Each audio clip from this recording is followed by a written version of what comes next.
앉으시겠습니다. 하나님 감사합니다. 부족한 여중을 이 시간 말씀의 대언자로 세워주심을 감사를 드립니다. 내가 너를 도우리라. 내가 너와 함께 하겠다는 말씀을 의지하고 모든 것을 주님께 맡기고 나갑니다. 주님이여 도와주시옵소서.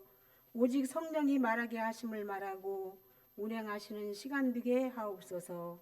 또한 우리 성도님들은 말씀이 들려지는 시간 되게 하옵소서. 준비하고 선포하는 대언자나 듣는 우리 성도님들 서로 은혜 받고 하나님 앞에 영광을 돌리는 시간 되게 하옵소서. 감사를 드리며 예수님의 이름으로 기도드립니다. 아멘.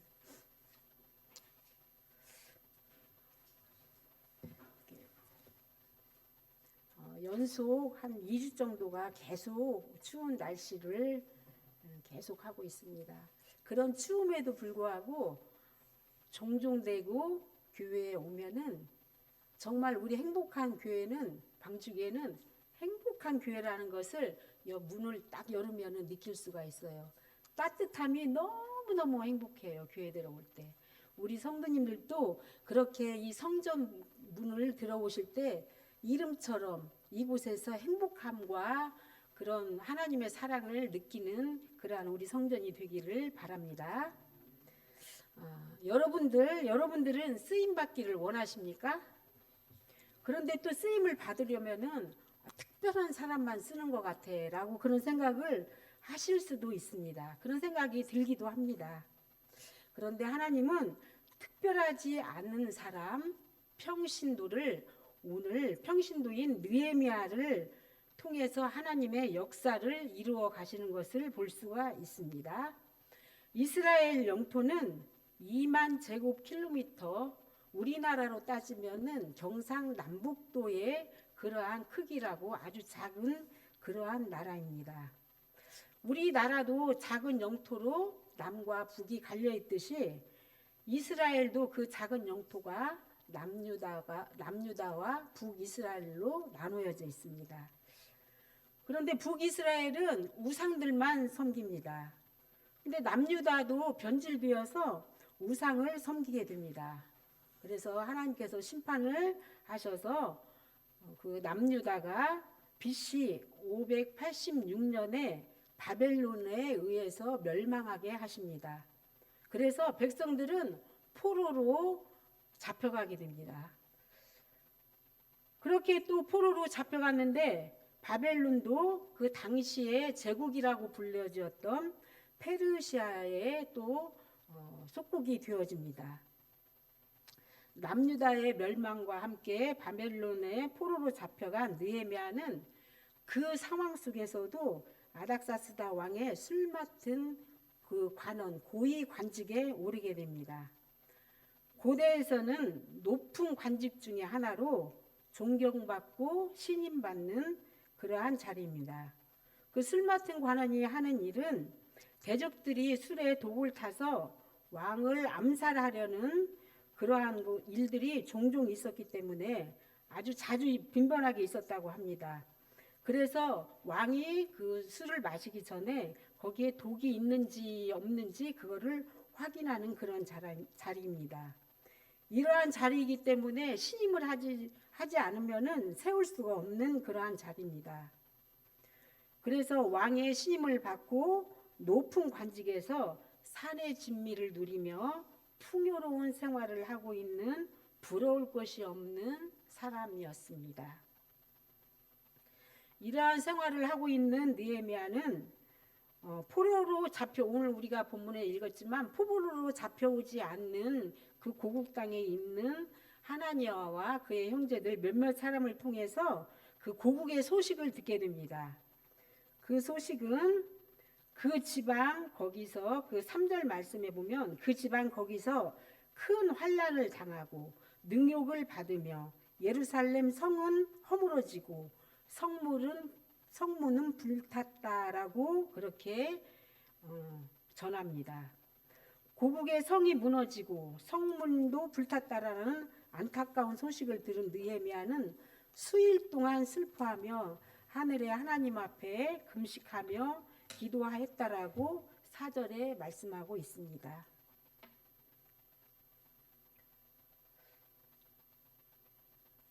느헤미야 2장 4절에 보면 아닥사스 왕은 느헤미야의 그 수심을 보고 묻습니다.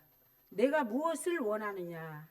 느헤미야는 기도한 뒤 유다로 보내 성을 건축하게 해달라고 그렇게 왕에게 요청을 했습니다. 기도와 준비가 함께할 때 하나님의 역사하심을 보여줍니다. 확신을 가지고 기도할 때에 왕은 허락했습니다. 조상들의 묘실이 있는 성읍이 불타버린 것을 보고 있을 수 없는 느헤미야는 하나님께 기도하며 그 일을 성읍을 건축하겠다는 믿음으로 계획을 세웁니다. 고대 도시에서 성읍은 안정과 영광의 상징이었습니다. 성벽이 튼튼하다면 그 성은 안전하고 하나님이 보호하신다는 증거입니다. 그러나 성벽이 허물어졌다는 것은 백성들이 침략에 무방비한 상태를 의미하고 있습니다. 하나님의 영광이 그들에게서 떠났다는 뜻입니다. 그 결과 하나님의 이름이 이방인들에게 모욕당하고 있다는 그러한 뜻이기도 합니다. 그렇게 하나님의 이름이 이방인들에게 모욕당하고 있는 것을 보고만 있을 수 없는 이 느헤미야는 기도로 모든 것을 계획할 때에 하나님께서 함께 해주십니다. 하나님은 우리의 기도를 반드시 듣고 계십니다. 그리고 알고 계십니다. 그리고 금식하며 애통하는 기도를 응답해 주십니다. 모세는 광야에서 히브리인들이 학대당하고 그런 것을 자기네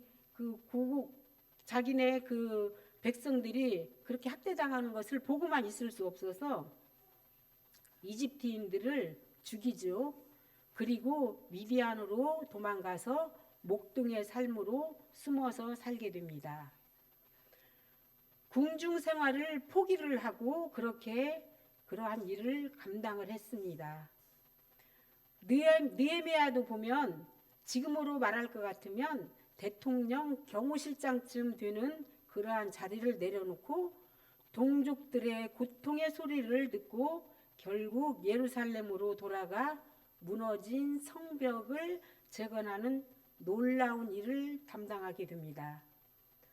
고국으로 돌아가 수많은 난관을 경험하고 고생하고 고통에 빠지면서 성벽 재건축을 완수하게 됩니다. 성도님들은 무엇을 위해 울고 있습니까? 무엇을 위해 기도하고 계십니까? 아니 지금 걱정 없이 편하게 살 수 있는데 울며 기도할 일이 무엇이 있겠어? 나는 울 일 없어 라고 신앙생활 하십니까? 다윗은 왕의 자리에서 최고의 왕권을 누릴 때에 밧세바 여인을 취하면서 하나님 앞에 눈물로 벽에를 적시면서 회개할 기회를 받았습니다. 그러므로 다시 하나님 앞에 무릎 꿇고 기도하며 나갔습니다. 저는 울 일이 없고 걱정 근심 없고 광야는 다 지나갔어 라고 교만한 가운데 살았습니다. 참으로 어리석고 무지한 그러한 삶이었죠. 이러한 교만한 가운데에 불안한 생각은 있었습니다. 그러던 어느 날 기도할 일이 없다라고 하는 삶 가운데 크게 기도할 일이 생기고야 말았습니다. 지금 저의 기도는 좀 더 많은 타인들을 위해 헌신하고 섬기며 하나님의 범위 안에 있기를 소원하며 살고 있습니다. 호의호식하던 느헤미야는 자신의 삶을 포기하고 조국의 무너진 성벽을 재건하며 적으로부터 민족을 침범하지 못하도록 방어하는 일을 합니다. 스스로 고통에 빠져서 하염없이 눈물을 흘리고 슬퍼합니다.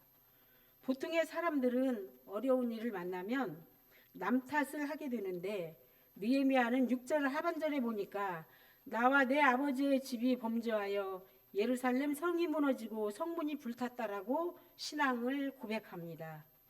사랑하는 성도님들, 우리는 우리 자신의 관심보다 타인의 관심을 보고 슬퍼하고 같이 기도해야 합니다. 느헤미야는 단순히 성벽을 재건한 것이 아니라 무너진 민족의 영적 기초를 다시 세워갔습니다. 오늘날 우리 주변을 보면 무너진 성벽들이 너무도 많습니다. 주변의 어려움에 관심을 가지고 그것들을 위해 진심으로 아파하며 기도할 때에 무너진 성벽을 재건하는 것입니다. 하나님의 말씀대로 살아가라는 성벽은 하나님의 말씀대로 살아가라는 그러한 상징입니다. 우리 성도님들은 다시 세워야 할 그 성벽 길이 무엇이라고 생각하십니까? 세상과 구별되어 세상의 방식이 아니라 하나님의 말씀대로 살아가야 할 기준이 무엇이라고 생각하십니까? 이 시간 예배가 어려우십니까? 하나님께 드리는 물질이 어려우십니까? 아니면 관습이었던 우상 숭배가 어려우십니까? 등등 세상 안에 허물어야 할 성벽들로 인하여 하나님의 성벽을 다시 세우는 일을 방해하는 것들을 버리셔야 하나님의 나라를 세워갈 수 있습니다. 기도로 믿음으로 철저한 계획으로 하나님의 길을 세워가시기를 바랍니다. 하나님 말씀의 내비게이션을 따라 성벽을 재건하는 예배의 시간이 되시기를 축복합니다. 그래서 환난과 불안한 삶이 아니라 하나님과 함께함으로 망사 형통의 삶들이 되시기를 간절히 바랍니다. 그러기 위해서는 우리가 해야 할 일이 있습니다. 예루살렘의 피폐한 상황을 느헤미야가 들었던 것처럼 우리의 상황을 인정해야 합니다. 무너진 현실을 볼 수가 있어야 합니다. 사람들은 말하지요. 라떼. 내가 젊었을 때는 잘 나갔다고.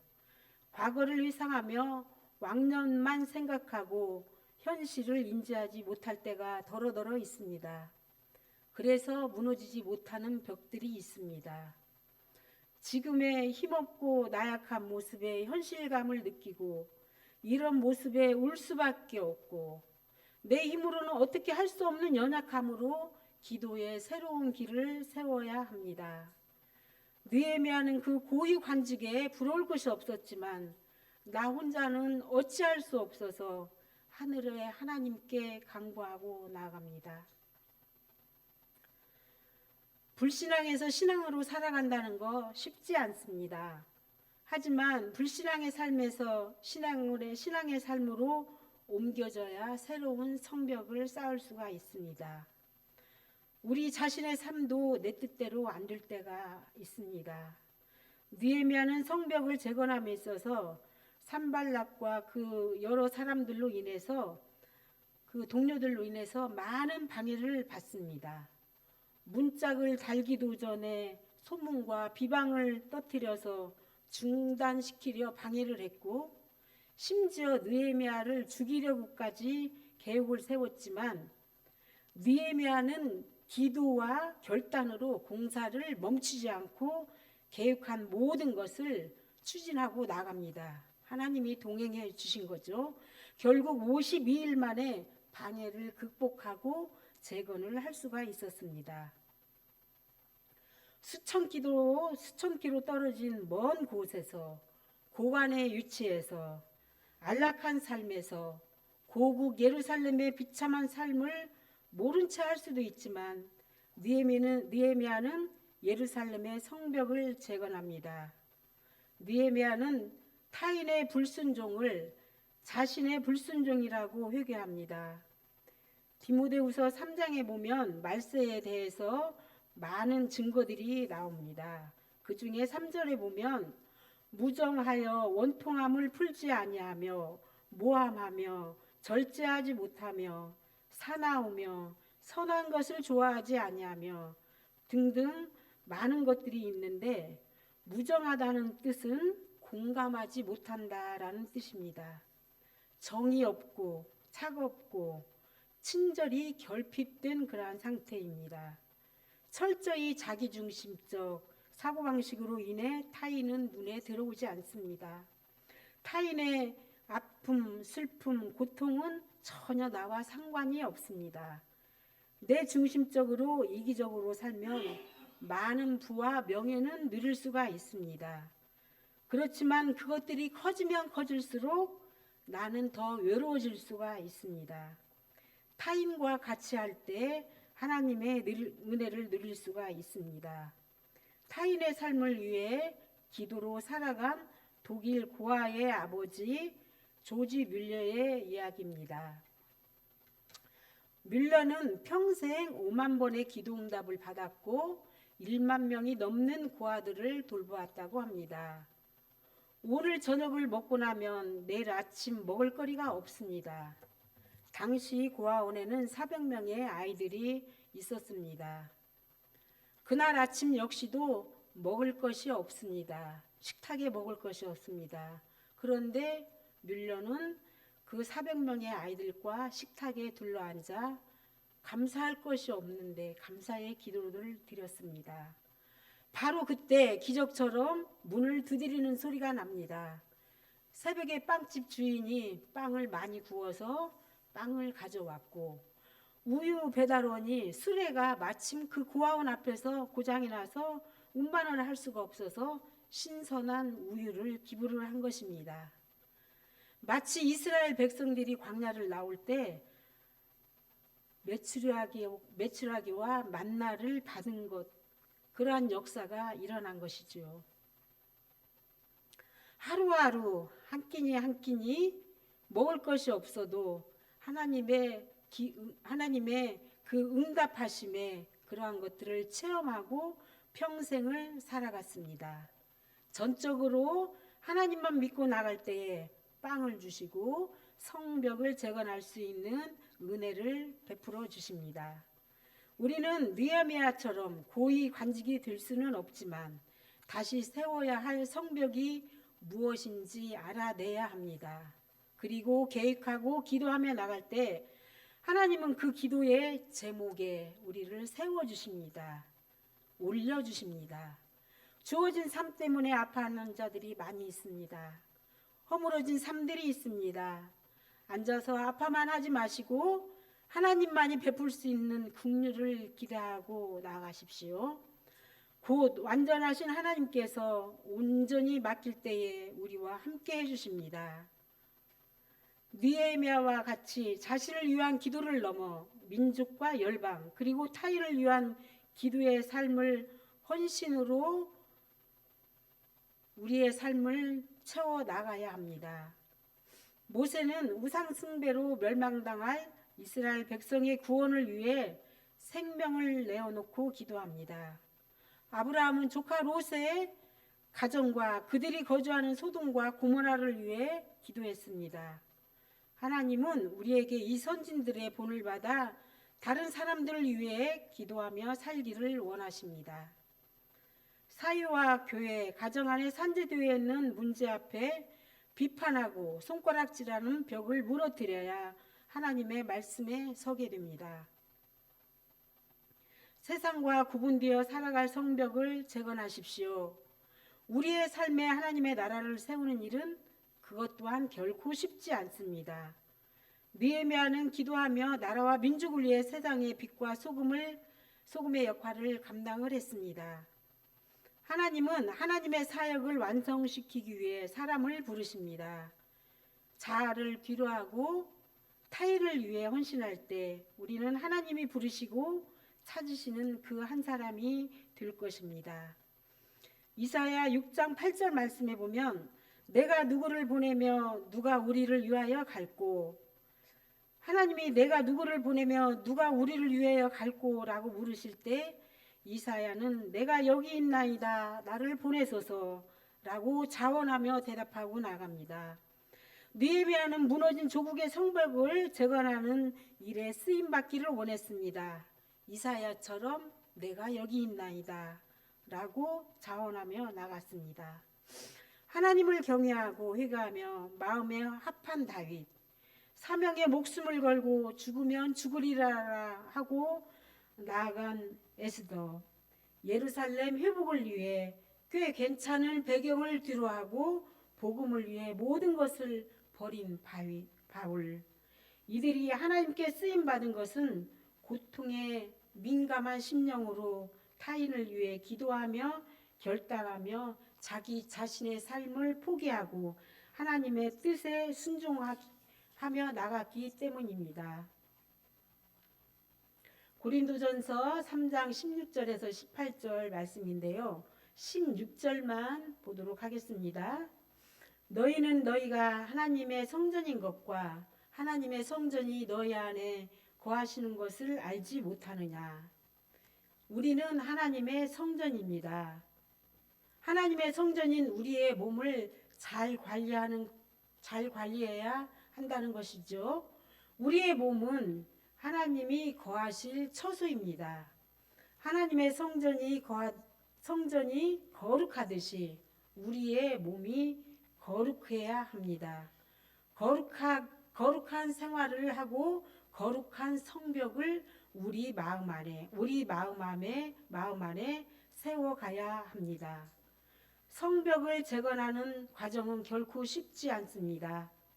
느헤미야가 성벽을 건축할 때 방해하는 사람들이 있었듯이 우리가 우리 몸 안에 성전을 건축하는 것은 결코 쉽지 않습니다. 세상에 방해하고 유혹하는 요소들이 참으로 많습니다. 그러므로 느헤미야가 희생을 감수하고 계획했던 것을 진행하며 성벽을 다시 세운 것처럼 모세가 화려한 궁중 생활을 포기하고 히브리인들의 학대를 보고만 있을 수 없어 이집트 사람들을 죽이고 살인하고 도망하여 목동으로 살아간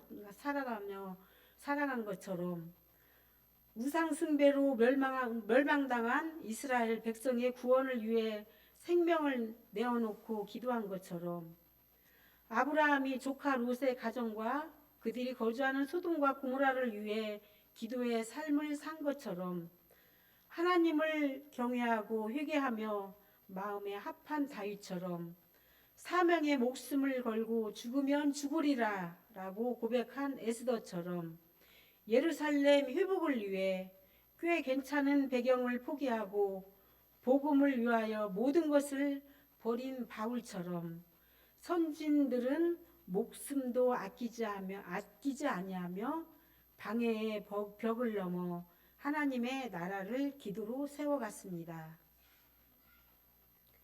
저와 여러분이 다시 세워야 하는 길이 험할지라도 믿음의 방패로 말씀대로 잘 세워가시기를 바랍니다. 평신도였던 느헤미야, 우리 평신도 성도님들 공감을 더 하시기를 바랍니다. 나도 할 수 있다라는 그러한 힘을 주시는 이 시간이 되기를 바랍니다. 그 평신도였던 느헤미야, 그 이름은 여호와가 위로함이라는 뜻입니다. 하나님께 위로받은 자, 하나님께 위로를 받은 느헤미야는 고국과 민족의 위로자가 되어 하나님의 쓰임받는 자가 되어 다시 성벽을 재건하게 됩니다.